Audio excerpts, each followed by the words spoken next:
예수 그리스도를 십자가에 내어주신 하나님의 크신 은혜와 복이 오늘 하나님을 예배하는 주의 백성들에게 충만히 임하시기를 간절히 축원드립니다. 아멘.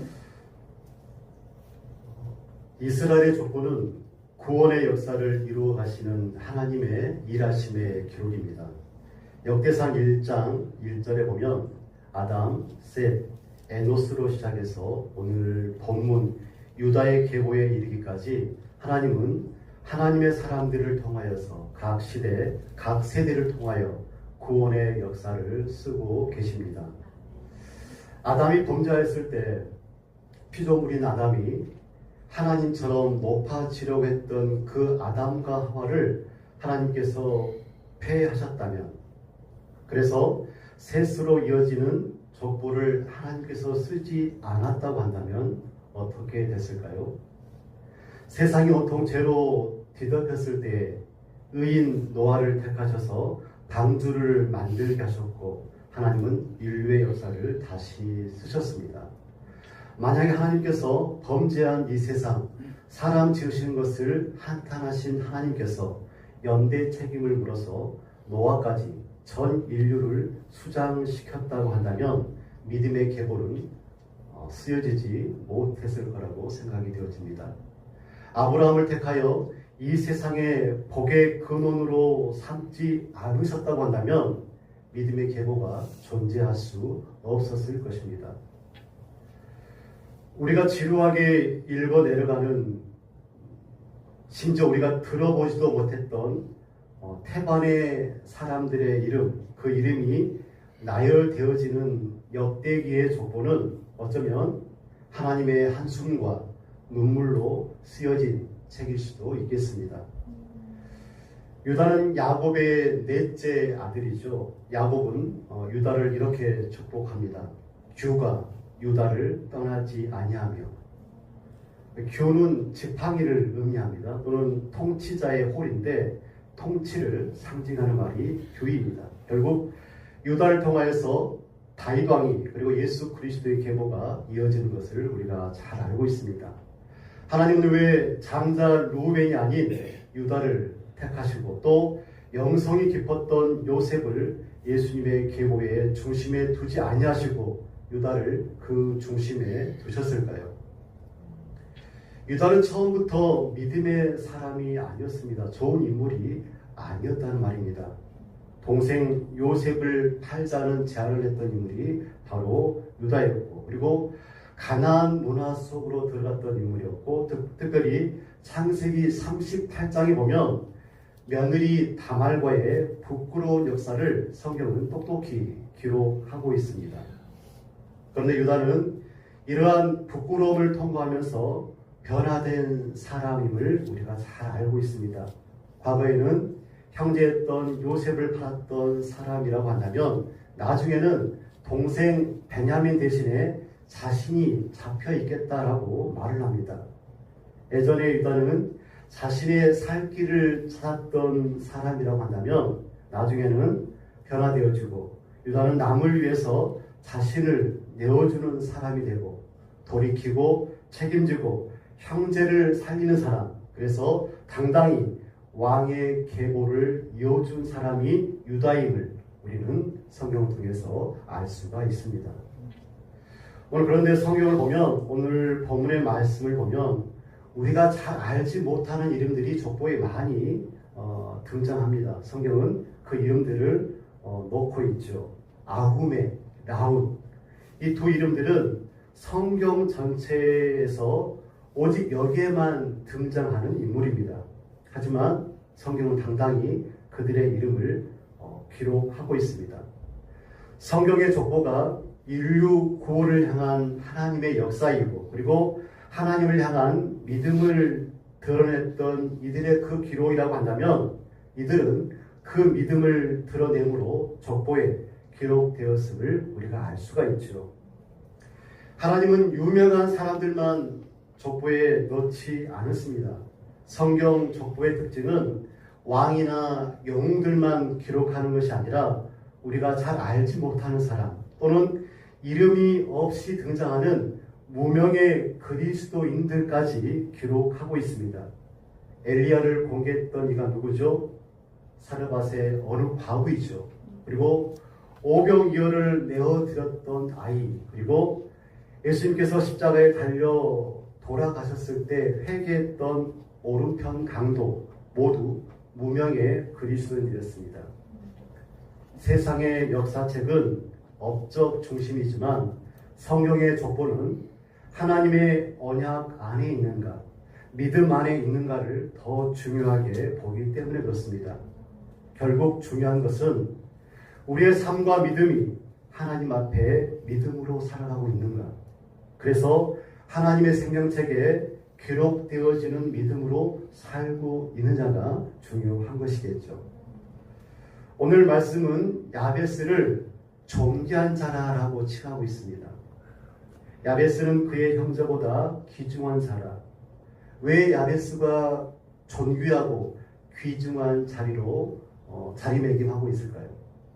10절 말씀에 보면 야베스가 이스라엘 하나님께 아뢰어 이르되라고 말씀하고 있습니다. 야베스가 이스라엘 하나님께 아뢰어 이르렀다. 기도하는 자였기 때문이라고 볼 수가 있죠. 야베스가 귀중했던 이유는 존귀한 자였던 이유는 그가 기도하는 자였다고 볼 수가 있습니다. 오늘 본문에 야베스의 기도가 왜 중요합니까, 여러분? 유다 족보의 흐름을 멈추면서까지 꼭 언급되어져야 할 사안이 있기 때문에 그렇습니다. 성경은 왜 족보의 흐름 안으로, 족보 안으로 야베스를 끼워넣지 않고 그의 삶을 구체적으로 언급하고 있을까? 족보는 보통 누가 누구를 낳았다고 그렇게 기억을 하죠. 누가 누구를 낳았다. 오늘 성경 말씀은 하나님이 그 흐름을 멈추시고 그 사람이 어떻게 하나님을 찾았는지 기록하셨습니다. 야베스는 뛰어난 왕도 아니고 위대한 전쟁 영웅도 아닙니다. 그러나 그는 하나님께 기도하는 사람이었습니다. 그래서 성경은 그의 혈통보다 그의 기도를 성경에 남겨놓았습니다. 특별히 역대기가 포로 생활을 마치고 돌아온 이스라엘 백성들에게 무엇이 하나님의 백성을 하나님 백성 되게 하는가를 가르쳐주는 책이라고 한다면 단순히 혈통이나 이름이 아니라 하나님을 향한 믿음의 삶에 무게를 두는 그런 책임을 우리가 기억해야 되겠습니다. 그래서 성경은 족보의 흐름을 잠시 멈추고 야베스의 기도를 기록하고 있는 것이죠. 마치 하나님께서 너희들 이 사람을 좀 보아라 라고 말씀하시는 것 같습니다. 야베스의 이름의 뜻은 고통이라는 뜻입니다. 야베스, 고통이라는 뜻입니다. 야베스의 어머니는 그의 아들을 낳고 그의 아이 이름을 야베스라 이름 짓죠. 그 이유는 내가 수고로이 이 아이를 낳았기 때문이라고 성경은 말하죠. 세상의 모든 어머니들이 해산의 고통을 감수하면서 아이를 낳습니다. 힘들지만 당연한 것이 해산의 수고이지만 아들에게 그 어머니는 야베스라는 이름을 지어줍니다. 오늘 성경에 보면 야베스의 아버지가 언급되지 않고 있죠. 중요한 인물이 아니기 때문인지 아니면 아버지의 역할을 하지 못하고 일찍 죽었는지 알 수가 없지만 야베스의 아버지는 야베스의 고통을 덜어주지 못한 존재임은 분명한 것 같습니다. 야베스의 어머니는 세상에 나온 아이에게 말하죠. 고통이다. 야베스다. 이 말씀을 좀 더 확대 해석해 보면 이런 말씀으로 생각해 볼 수 있을 것 같습니다. 너의 인생은 고통일 것이다. 너를 향한 도움의 손길은 너를 피할 것이다. 너의 생명은 사그라들 것이다. 빛은 너를 숨을 것이며 너는 내일이 오는 것을 싫어할 것이다. 너의 존재가 야베스이기 때문이다라고 볼 수 있겠죠. 너의 존재가 야베스이기 때문에. 야베스의 어머니처럼 아들의 이름을 슬프게 지었던 여인이 있습니다. 누가 생각나십니까? 엘리의 며느리 비느하스의 아내입니다. 그녀는 죽어가면서 아이의 이름을 이가봇이라고 지었죠. 이가봇, 영광이 이스라엘을 떠났다. 이가봇이라는 말은 영광이 없다는 뜻이죠. 비느하스가 블레셋과의 전투에서 사망을 합니다. 그리고 이 소식을 들었던 시아버지 엘리 제사장이 넘어져서 사망하게 되어집니다. 전투에서 무엇을 빼앗겼습니까? 법궤를 빼앗겼습니다. 법궤. 이스라엘의 하나님의 임재가 사라짐을 의미하죠. 이를 직관한 여인이 아이를 낳으면서 그 이름을 이가봇이라고 짓습니다. 너는 사는 날 동안 영광을 보지 못할 것이다. 하나님의 영광은 물론이고 너의 영광은 없을 것이다. 이렇게 말하고 있는 것이죠. 시편 137편 1절과 2절에 이렇게 말씀합니다. 우리가 바벨론의 여러 강변 거기에 앉아서 시온을 기억하며 울었도다. 그 중에 버드나무에 우리가 우리의 수금을 걸었나니라고 말씀하죠. 바벨론 강가에서의 울음은 단순한 슬픔을 의미하는 것이 아닙니다. 잃어버린 예배, 무너진 성전, 죄로 인해 떠나온 땅, 아버지 하나님을 향한 그리움의 울음이 바로 이것이죠. 이것이 바로 이스라엘의 울음입니다. 야베스는 이스라엘을 닮아 있고 이스라엘은 야베스를 닮아 있습니다. 그리고 야베스는 오늘 우리와 닮아 있습니다. 참고 사귀고 억눌러 온 울음이 목구멍까지 차오를 때, 그리고 그 모든 것들을 침묵으로 적용당할 때, 베이고 찢긴 육체와 시간, 우리들의 꿈들이 슬픈 눈으로 우리를 바라볼 때, 믿음이라는 것이 몸살 걸린 몸이 죽 한 숟가락 뜨는 것처럼 버거울 때, 세상이 나의 이름을 야베스로 규정할 때, 우리를 향하여서 하나님은 말씀하시죠. 너는 존귀하다. 내가 너를 존귀하게 지었고 존귀하게 살피고 존귀하게 다시 얻었다라고 말씀합니다. 오늘 성경 본문을 통하여서 우리가 얻을 수 있는 메시지는 아주 간단합니다. 너는 고통하는 자가 되지 말고 존귀한 자가 되라는 것입니다. 존귀한 자는 기도하는 자입니다. 존귀한 자는 어떠한 자라고요? 기도하는 자. 존귀한 자는 기도하는 자입니다. 성경이 말하는 존귀한 자는 여러 예를 들 수가 있습니다. 성경이 말하는 존귀한 자는 하나님을 경외하는 자, 그런 사람이 존귀한 자입니다. 말씀에 순종하는 자, 겸손한 자, 믿음을 지킨 자, 섬기는 자, 하나님을 의지한 자를 성경은 존귀한 자로 정의하고 있습니다. 아멘. 오늘 성경 말씀은 야베스를 귀중한 자, 존귀한 자라 말씀하죠. 그리고 그 말씀에 대해서 그가 하나님께 아뢰어 이르렀다라고 간단 명료하게 증언하고 있습니다. 여러분 9절과 10절 말씀을 다 같이 한번 읽겠습니다. 시작. 야베스는 그의 형제보다 귀중한 자라. 그의 어머니가 인하여 이르되 야베스라 하였으니 이는 내가 수고로이 낳았다 함이었더라. 야베스가 이스라엘 하나님께 아뢰어 이르되 주께서 내게 복을 주시려거든 나의 지역을 넓히시고 주의 손으로 나를 도우사 나로 환난을 벗어나 내게 근심이 없게 하옵소서 하였더니 하나님이 그가 원하신 것을 허락하셨다. 아멘. 우리는 야베스라는 인물을 이렇게 정의할 수 있겠습니다. 존귀했기 때문에 기도한 사람, 동시에 기도를 통해 그 존귀함을 드러낸 사람, 이 사람이 바로 야베스입니다. 세상에 존귀 여김을 받는 사람이 얼마나 많습니까? 지혜와 지식이 풍성한 사람, 그리고 또 공공의 선을 이루는 사람, 나라가 위기에 처했을 때 나라를 구한 영웅들을 우리는 귀하게 여깁니다. 얼마나 귀한지 모릅니다. 그러나 성경은 조금 다른 시선으로 말씀하고 있죠. 하나님 앞에 무릎을 꿇을 줄 아는 사람, 하나님께 나아가는 사람, 이런 사람이 참으로 존귀한 사람이다라고 성경은 우리에게 증언하고 있습니다. 여러분, 성경 속의 인물들을 한번 살펴보십시오. 한나는 눈물로 하나님께 기도했던 여인입니다.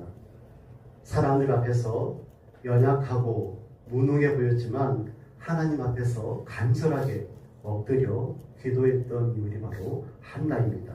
그리고 하나님은 그런 한나를 귀하게 사용하셔서 사무엘을 낳게 하셨고, 사무엘을 통하여서 이스라엘을 다시 일으켜 세우셨습니다. 성경은 이 한나에 대해서 이렇게 말씀합니다.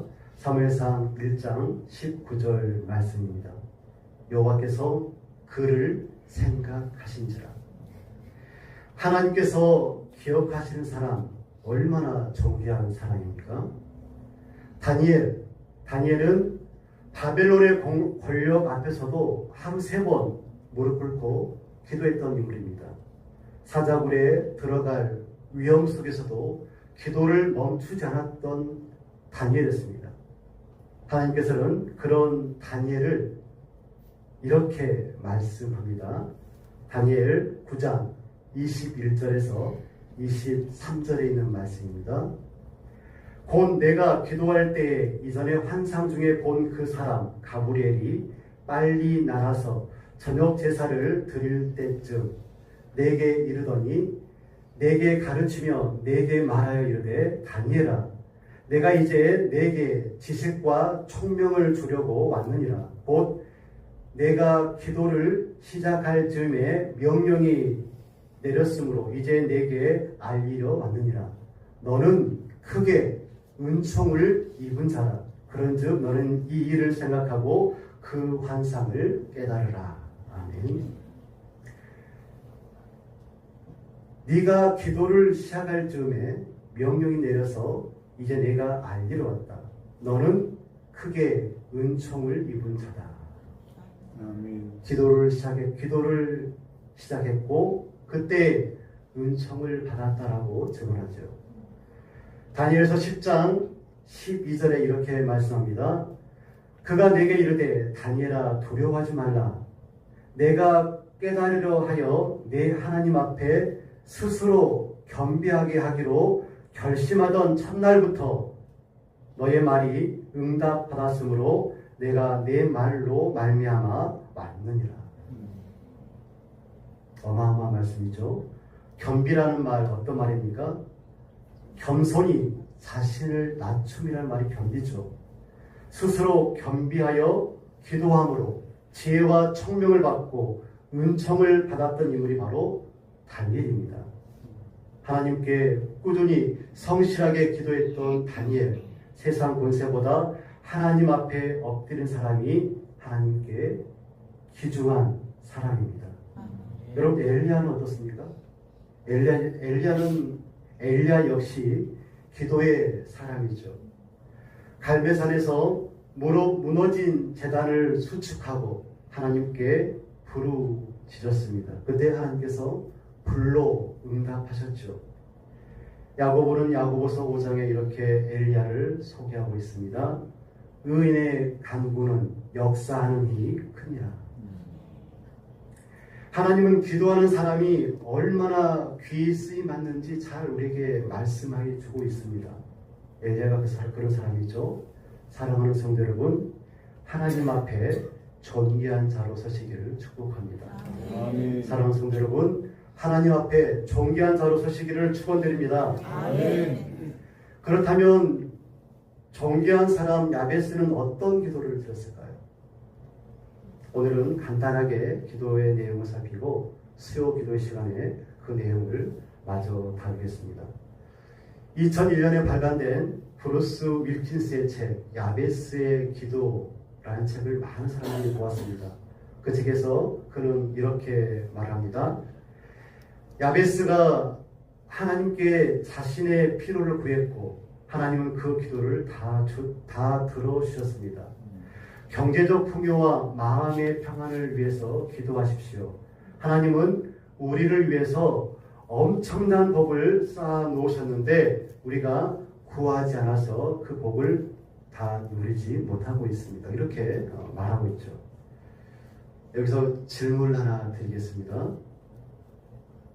존귀한 자는 어떤 기도를 드릴까요? 스스로 겸비하여 기도하는 기도자는 어떤 기도를 드릴까요? 철든 자녀가 하늘 아버지에게 기도를 한다면 그 기도의 내용은 어떤 내용을 품고 있을까요? 답이 좀 내려지십니까? 오늘 야베스는 이렇게 기도하고 있습니다. 주께서 내게 복을 주시려거든. 야베스가 구한 복은 세상적 부요나 욕망을 성취하기 위한 기도가 아닙니다. 그가 구한 복은 하나님께서 아브라함에게 약속하신 언약의 복, 곧 하나님의 백성이 되고 약속의 땅을 누리며 하나님 나라를 이루고 세상을 회복하는 그런 통로로서의 복을 그가 구하고 있습니다. 하나님의 복을 주라는 것이죠. 두 번째로 하나님의 지경을 넓히시고라고 기도하죠. 성경에서 지경을 넓힌다라는 그런 의미는, 그런 표현은 하나님이 약속의 땅을 하나님이 약속하신 땅을 차지하는 것, 하나님 나라의 영역을 확장하는 것을 주로 의미하고 있습니다. 출애굽한 이스라엘 백성들이 약속의 땅을 정복해 나가듯이 나를 통하여서 하나님의 나라를 확장시켜 주옵소서라고 기도하시는 거죠. 아멘. 하나님의 뜻이 내 삶 가운데 더 넓어지기를 소원합니다. 이런 뜻이죠. 주의 손으로 나를 도우사라고 야베스는 기도합니다. 무엇으로 나를 도와달라고요? 주의 손으로 나를 도와주세요. 주의 손이 나를 돕기를 소원합니다 라고 기도합니다. 야베스는 자기의 힘이 아니라 하나님의 손을 의지하고 있습니다. 하나님의 도우심, 하나님의 인도하심, 하나님의 보호하심을 야베스가 기도하고 있는 것이죠. 환난을 벗어나 근심이 없게 하옵소서라고 기도합니다. 이 역시 단순한 고난의 회피를 기도하고 있는 것이 아닙니다. 여러분, 성경은 환난의 원인을 어디에 있다고 말하고 있습니까? 죄와 불순종으로 설명하고 있습니다. 따라서 야베스의 기도는 죄에서 벗어나게 하시고 악을 멀리하게 하시고 하나님 안에서 참된 평안을 누리게 하옵소서라고 기도하고 있는 것이죠. 아멘. 하나님은 야베스의 기도에 응답하셨습니다. 야베스는 응답받는 기도를 하고 있다는 것이죠. 한나처럼, 다니엘처럼, 엘리야처럼 하나님 앞에 존귀한 자로 스스로 겸비하여 기도하는 자의 기도를 하나님이 받으심을 우리가 믿기를 소원합니다. 아멘. 예수님은 하나님께 이렇게 기도하셨습니다. 아버지여, 내 말을 들으신 것을 감사하나이다. 하나님은 왜 예수님의 기도를 들으시고 응답하셨을까요? 예수님이 구원 사역의 주체로 기도하셨기 때문에 예수님의 기도를 들으시고 응답하신 것입니다. 하나님은 각 시대, 각 세대의 믿음의 사람을 통해서 인류 구원의 역사를 쓰고 계십니다. 그 역사를 지금도 쓰고 계시죠. 때론 연약하고 못나 보이고 싸매시고 돌이키게 하시면서 변화시키시기까지, 또 우리가 잘 알지 못하는 인물들일지라도 그들의 믿음을 통하여서 그렇게 일하고 계십니다. 야베스는 고통이라는 이름을 가졌지만 존귀한 자의 삶을 살았습니다. 그는 하나님을 찾았고 하나님께 기도했습니다. 성경은 우리에게 기도하는 자가 얼마나 존귀한 자인지를 증언했습니다. 한나, 다니엘, 엘리야, 그 밖에 많은 믿음의 선진들이 기도함으로 하나님 앞에 존귀한 자로 여김을 받았고 귀히 쓰임을 받았습니다. 존귀한 사람은 기도합니다. 아멘. 기도하는 자는 존귀합니다. 기도의 내용도 중요하지만 본질은 기도자에게 있습니다. 기도하는 자. 오늘 거기에 본질이 있다는 것이죠. 무엇보다도 하나님 앞에 존귀한 자로, 성도로, 예수님의 제자로 서는 것이 중요합니다. 하나님은 존귀한 자의 기도에 응답하신다라고 오늘 우리에게 말씀하셨습니다. 바라옵기는 존귀한 자로 주께 응답받는 기도의 사람들이 다 되시기를 간절히 축복드립니다. 아멘. 인류 구원의 역사를 쓰시는 하나님, 그 크신 하나님의 사랑과 은혜에 감사를 드립니다. 아멘. 하나님은 다윗처럼 엘리야처럼 큰 사람도 쓰지만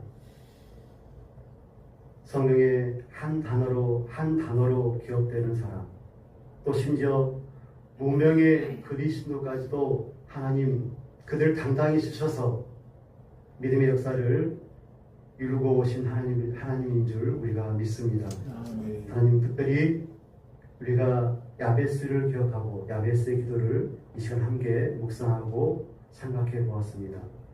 고통이었던 야베스가 존귀한 자로 서게 하시고 또 하나님께 기도함으로 하나님의 복을 구하고 하나님의 나라를 이루며 확장하며 세상에 복이 되는 그 귀한 삶을, 그 귀한 복을 받아 누렸던 것처럼 하나님, 우리가 존귀한 자로 서게 하시고 성도로 서게 하시고 예수 그리스도의 제자로서 당당히 서게 하셔서 하나님께 올려드리는 그 모든 기도들이 하나님의 마음에 합하게 하시고 또 모두 응답받는 모든 성도, 모든 기도자가 되시도록 하나님 도와주시옵소서. 예수님의 이름으로 기도드리옵나이다. 아멘.